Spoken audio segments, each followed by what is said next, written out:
Welcome to this next lesson on electromagnetism, and this is where we are going to start to get into application of what was found by Ørsted.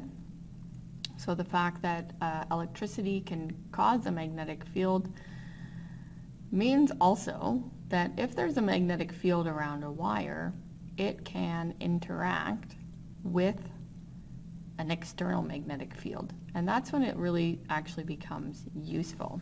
So first of all, what did Andre Ampere notice in 1820? That two wires side by side moved,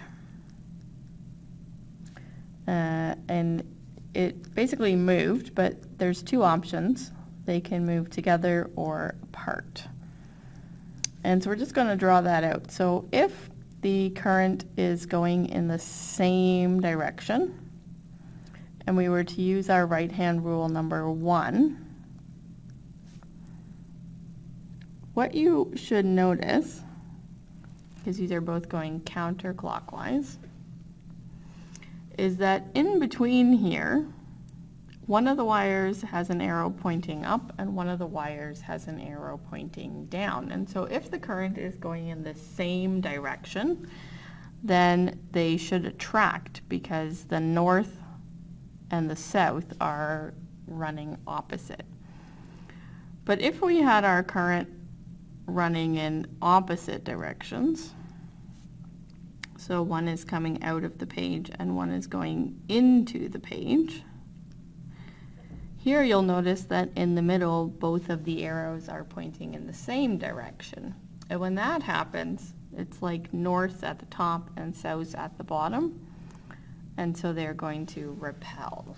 So two wires with current side by side will move.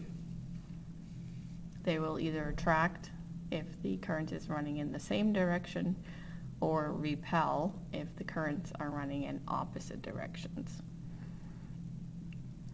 So the motor principle states that if a path carrying current, so basically a wire, is placed in an external magnetic field, then the conductor will experience a force which is perpendicular, or 90 degrees, to both the magnetic field and the direction of current.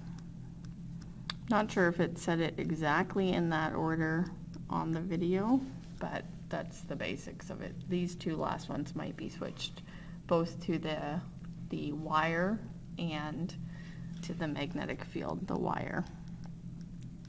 And so this is called right-hand rule number 3, and it's going to be applied to an electric motor. But first let's go over the right-hand rule number 3.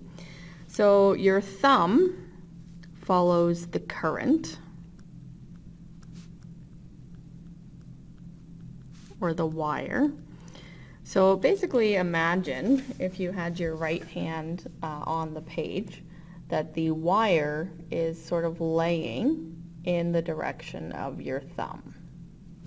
Okay, so just imagine that this wire is laying sort of across your hand, and your thumb is basically pointing in the direction of the current. Your fingers are following the magnetic field lines. And so we've got the north, and you also should imagine that there's a south over here. So remember, we drew our lines north to south. So my fingers are following north to south. Then there's two ways to do the right-hand rule, but basically palm up. And what I like to say is this is your slap direction. So if my hand is sitting like this, my thumb is the wire, my fingers are following my magnetic field. If I were going to slap someone, I would slap up this way. If my hand were pointing down, if the current was going the other way, this way, then I would slap down. Not push, slap, but you could also just look at push, so it would push up, or it would push this way, or slap that way. And so that is up 90 degrees. So that is the force direction. So the force direction is palm up, or the slap direction. So this wire would experience a force upwards out of the page. And this next little video clip is a person who's demonstrating that for you. So I have here a large magnet, South Pole, North Pole, so the field is pointing up. And then I have a big, copper tube, which is connected to the wires here and there. When I connect these here, electricity will flow through this guy, through the red, through the copper tube, and then up through ground, and then back home. So we'll have electricity flowing this way, magnetic field pointing up. We expect a force inward. And sure enough, we get an inward force. Now, if I reverse the direction of the current, we expect an outward force. I'll get this guy out of the way.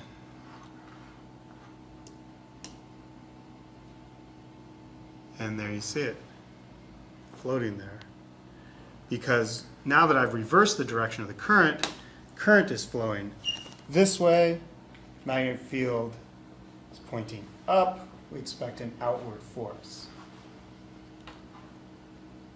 And that's what you say. Right-hand rule, simplified. So where the rubber hits the road is when we start to use this force on the wire to actually do something, which is causing rotation. The other video that's listed below actually goes into really good detail about why the motor is going to start to flow, but it will actually stop unless you have the commutator in there. So I encourage you to watch that other video, maybe pause this one and watch that third video that's listed. So basically, the force caused by the current and magnetic field, as you saw in the other video where the wire just sort of swung out and then it stopped because the current was only going one way. So the force caused by the current and the magnetic field only goes one way. And so it will just stop. But the commutator fixes the problem. So it looks like this thing here. So what does it look like? It's a split ring. And what does it do? It reverses the current. And so we're going to just go through how does this electric motor work, and I've got this diagram here for you. Now on your diagram you'll have to just add these little arrows for the direction that our current is going. So this is going to be the negative terminal of my battery, and this is my, this is the positive terminal, and this one is the negative terminal of my battery. So we're doing conventional current. So I'm going to try to show you the right-hand rule number 3 here, but basically the current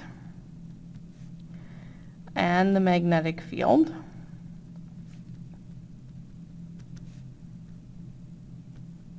cause a force on the wire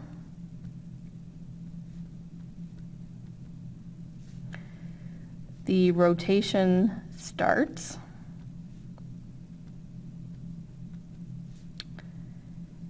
when the loop is at the top.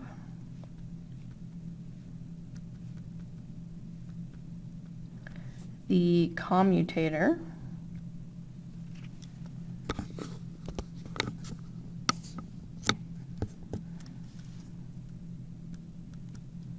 switches the current. And because that happens, then the force also, I'm going to put this in quotes, switches, so that rotation can continue.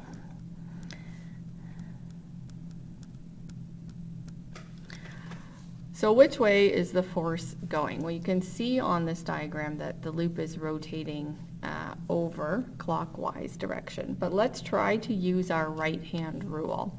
So our fingers, and I'm going to actually turn my paper around here so you can see it. So my fingers, imagine this wire right here. The current is going in this direction. Okay, so this wire right here is that my pen.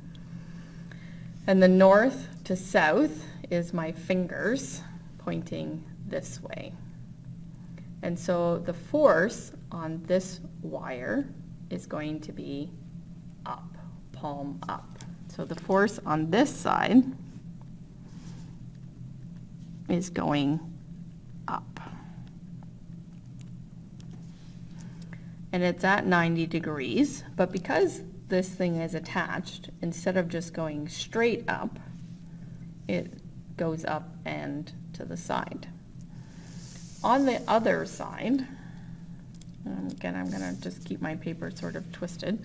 So north to south, my pen is now facing this way, where my thumb is pointing. So on this wire, my force is pointing down. So the force on this side is a down force. So force up and force down is going to start that ring rotating. And then when the commutator touching the brushes switches, then the force is still going to be up on this side and down on that side every time, so that you can get the rotation to continue.